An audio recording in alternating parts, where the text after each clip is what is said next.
Basically what I wanted to do is I wanted to document how I'm going to repair or replace the buttons for my Boss DR55.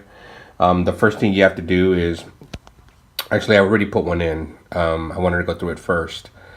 Basically you remove the button, you solder from the bottom, or you remove the solder from the bottom, then you're able to take them out. This is the button here. And then basically what I did was I grabbed a razor and I cracked it open right there. You're gonna see a line. You crack it open and you keep this part. This is the way I'm gonna do it. You keep this part.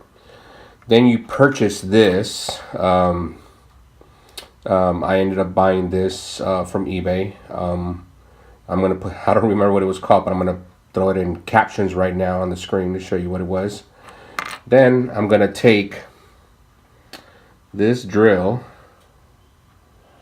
and make two little holes right here.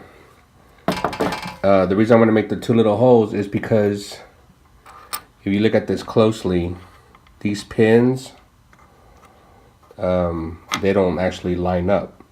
So I'm basically gonna make some holes, sandwich it, solder the that point to that point, that point to that point. That way there's currents. That way the signal runs all the way through, right? And then when you put it in here, it'll actually work. So the only thing that you have to kind of keep in mind is, if you look at this piece here, it's actually divided in two. So it's like, imagine side A and side B. So when you mount this, this is side A, side B. So in this case, I would have to make the two holes right there like that. Side A, side B. So I'm gonna make two holes right here. And then I'm gonna put some hot glue. Well, after I put it in, make sure that it inserts right. I'll put some hot glue, sandwich it together. Then I'll show you right now what it's going to look like after the hot glue. Alright, so now I finished drilling the holes. If I look at it here, you can kind of see the one hole right there.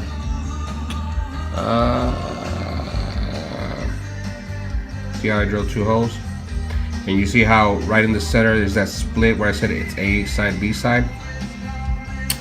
So now what I'm going to do is I'm going to take this part and insert it in there. But I'm also going to put like a little, maybe like a 32 or 34 AUG wire. That way when it goes in the hole, I just wrap it to one of these, I wrap it to one of these little teeth there and glue it, sandwich it. I'll show you the next part.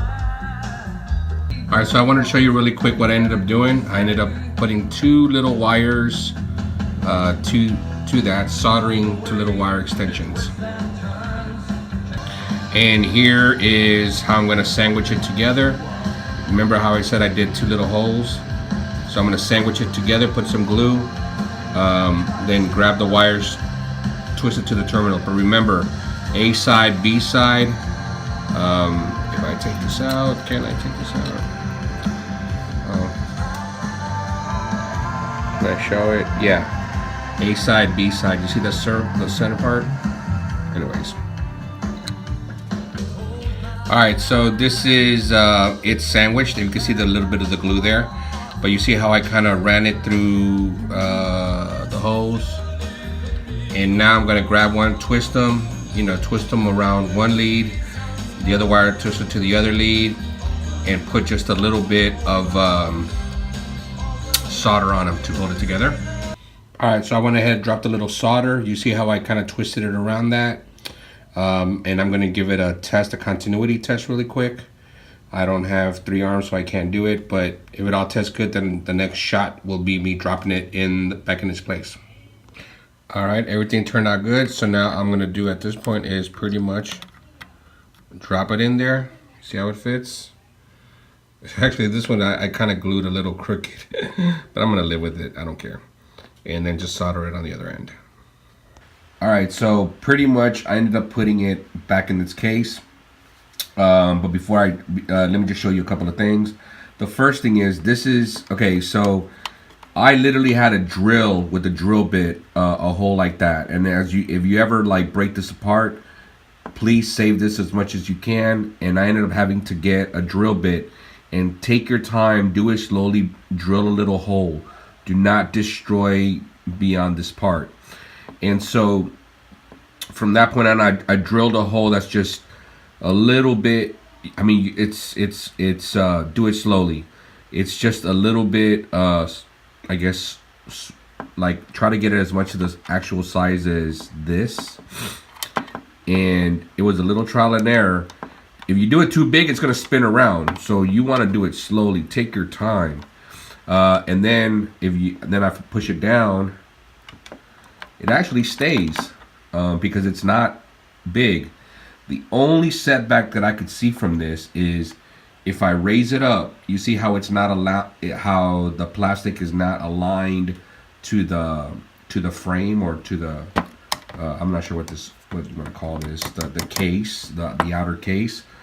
Now, if I really want to, and I'm not gonna do it, I could probably like slice this small, you know, until I get it like perfect. But I think in the original set, it's like pretty much flush like that. Or I could maybe even drill this deeper. I'm not. I think this is good. Press it. It stays on there. It's not going anywhere. If I even want, I could put some hot glue underneath to keep it. But you know what? I'm just going to leave it like that. And now I have good buttons. I've already tested it. I don't need to show you. I'm not going to hook up all the wiring. But this is all set and ready to go. I may make a video on how to actually use this drum machine. Anyways, I just want to share the info. That was my experience. Never done this before, but that's the approach that I took. If it works for you, great. If it doesn't, okay.